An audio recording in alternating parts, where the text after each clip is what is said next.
এই গরম অপেক্ষা না করে মানুষের সাথে জনসংযোগে মেতে উঠলেন কাঁথি লোকসভা কেন্দ্রের প্রার্থী উত্তম বারিক। কাঁথি ৩ নম্বর ব্লকের অন্তর্গত কুসুমপুর ফের অঞ্চলের করালদহ, নাহেরাবাড়, কানাইদিঘি অঞ্চলের গঙ্গাধরপুর, কালীনগর, মারেশোদা অঞ্চলের পাইকবাড়, কুমিরদা অঞ্চলের সর্বমঙ্গলা মন্দির, লাউদা অঞ্চলের রঘুনাথপুর, লাবণ্যবাজার, কুসুমপুর অঞ্চলের বিলাসপুর, ফুতেপুর পদযাত্রা র্যালি ও কর্মী সভা, জনগর্জন সভায় উপস্থিত ছিলেন পটাশপুর বিধায়ক তথা পূর্ব মেদিনীপুর জেলা পরিষদের সভাধিপতি, আসন্ন লোকসভা নির্বাচনের কাঁথি লোকসভা কেন্দ্রের তৃণমূল কংগ্রেসের মনোনীত প্রার্থী শ্রী উত্তম বারিক মহোদয়। সেই সঙ্গে রয়েছেন কাঁথি সাংগঠনিক জেলা তৃণমূল কংগ্রেসের সভাপতি শ্রী পীযূষ কান্তি পণ্ডা, কাঁথি সাংগঠনিক জেলা আইএনটিটিউসি সভাপতি বিকাশ বেজ, কাঁথি ৩ নম্বর ব্লক তৃণমূল কংগ্রেস সভাপতি নন্দদুলাল মাইতি, কাঁথি ৩ নম্বর ব্লক যুব তৃণমূল কংগ্রেসের সভাপতি গৌরীশঙ্কর মিশ্র, প্রার্থী উত্তম বারিক। তিনি বলেন, আমি সারা বছর মানুষের পাশে থাকি, মানুষ আমাকে দুহাত ভরে আশীর্বাদ করছে, মানুষের উন্মাদনা অনুপ্রেরণা চারিদিকে, তাই জয়ের ব্যাপারে তিনি 100% আশীর্বাদী। ভারতবর্ষে বিরোধীদের বিসর্জন, বাংলায় জনগণের গর্জন, ভারতবর্ষে বিজেপির বিসর্জন।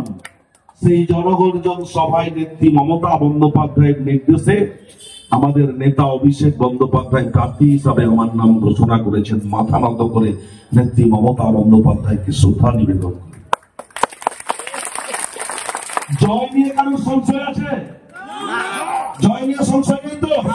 শুধুমাত্র সময়ের অপেক্ষা দেখার, স্বাধীনতার পীঠস্থান, বিপ্লবের তীর্থক্ষেত্র, সংগ্রামের তীর্থভূমি, এই পবিত্র ভূমির মানুষ সামনের দিনে অর্থাৎ 25শে মে যে নির্বাচনটা হবে, 4 জুন যে নির্বাচনের ফলাফল ঘোষণা হবে, বেঈমান, মির্জাফর, গাদ্দার তাদেরকে কত বলে ব্যবধানে পরাস্ত করে এটা ফিরে ভারতীয় জনতা পার্টি ভোট চাইতে এসছে। নৈতিক অধিকারের হাত থেকে, জল্লাদদের হাত থেকে, মির্জাফরদের হাত থেকে সনাতন হিন্দু ধর্মকে রক্ষা করার জন্য ঐক্যবদ্ধ হতে হবে দেশের মানুষকে।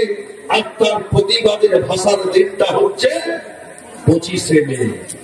25শে মে ইভিএম ভোটিং মেশিনে খাসের ওপর জোড়াফুল প্রতীকে পাশের বোতামটা টিপবেন ভারতীয় জনতা। মানুষ ভাবছেন যে আজকের রাজনৈতিক প্রেক্ষাপটে দাঁড়িয়ে ভারতবর্ষকে রক্ষা করবে, দেশের 130 কোটি নাগরিককে রক্ষা করবে, দেশের সংবিধানকে রক্ষা করবে, দেশের সার্বভৌমত্বকে রক্ষা করবে, দেশের মানুষকে উপযুক্ত সাংবিধানিক পরিষেবা পাইয়ে দিতে আগামী 5 বছর ধরে কোন রাজনৈতিক দল। পূর্ব মেদিনীপুর থেকে মাখন মণ্ডলের রিপোর্ট, আর নিউজ বাংলা।